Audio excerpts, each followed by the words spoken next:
in 1889 and completed just 3 years later, Mears's Rio Grande Southern Railroad was constructed from Ridgeway to Durango, circumnavigating the formidable San Juan Mountains. The 162-mile, 3-foot narrow gauge route enjoyed a high rate of return for investors in its very first years of operations.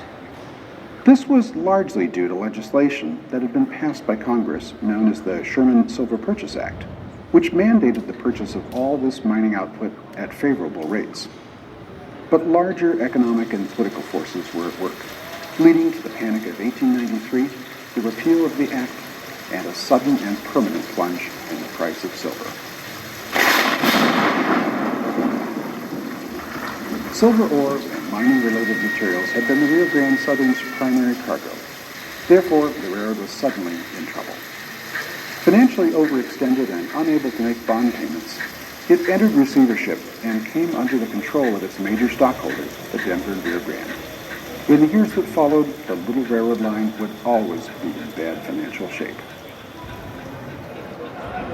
By the early 1930s, the Southern was in an especially precarious situation. A major slide had closed the line as a through route for well over a year, leading to the loss of so-called bridge traffic that had once been routed between Durango and Ridgeway by the Denver and Rio Grande.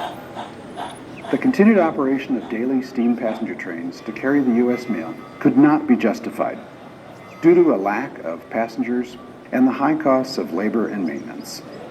On the other hand, reducing train frequency would almost certainly result in the loss of the U.S. mail contract, the railroad's most dependable income source.